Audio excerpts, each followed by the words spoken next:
नमस्कार, मैं अभिनेंद्र और आपने देखना शुरू कर दिया है द प्रिंट लाइन्स। वाराणसी के ज्ञानवापी परिसर में मिले कथित शिवलिंग ही नहीं बल्कि पूरे विवादित स्थल का भारतीय पुरातत्व सर्वेक्षण से वैज्ञानिक पद्धति से जांच कराने की याचिका को वाराणसी की जिला जज की अदालत ने मंजूर कर लिया है। मामले में कोर्ट ने अंजुमन इंतजामिया कमेटी को आपत्ति दाखिल करने के लिए 19 मई तक का समय दिया गया है। कमेटी को आवेदन की कॉपी दी गई है। इसके साथ ही कोर्ट ने मामले की सुनवाई के लिए 22 मई की तिथि नियत की है। इस मामले में अधिवक्ता विष्णु शंकर जैन ने कहा कि देश की जनता को ज्ञानवापी से जुड़े इन सवालों के जवाब मिलने जरूरी हैं। सुप्रीम कोर्ट के अधिवक्ता विष्णु शंकर जैन ने 6 याचिकाकर्ताओं की तरफ से सर्वे की गुहार लगाई है।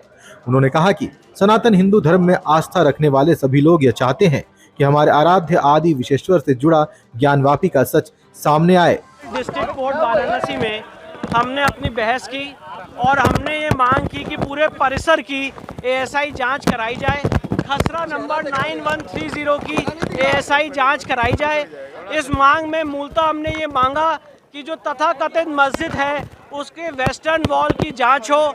जो तथाकथित मस्जिद है उसके जो 3 गुंबद है उसके नीचे हिंदू मंदिर का गुंबद है, हिंदू मंदिर का शिखर है, उसकी जांच की जाए। पूरे परिसर का ग्राउंड पेनिट्रेटिंग रेडार के जरिए सर्वेक्षण हो।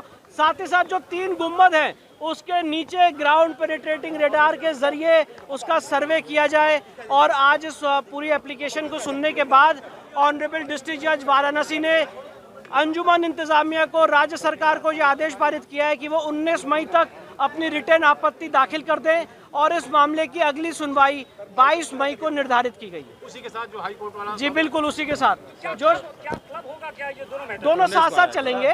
22 तारीख को, क्योंकि एक ही सूट में एप्लीकेशन दी गई है और एएसआई कोर्ट के सामने 22 तारीख को ऑलरेडी पेश हो रही है, तो 19 को इनके ऑब्जेक्शन देने के बाद 22 तारीख को दोनों मामले की साथ में सुनवाई हो जाएगी।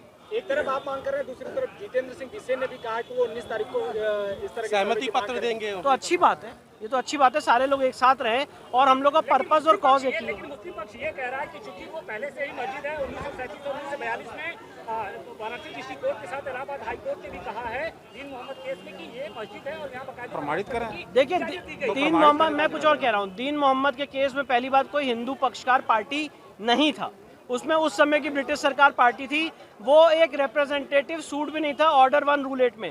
और दूसरी बात, अगर दीन मोहम्मद के जजमेंट को मानते हैं तो उसमें यह भी लिखा हुआ है कि वफ नहीं है और मंदिर तोड़ के मस्जिद नहीं बनाई जा सकती पैरा 40 में।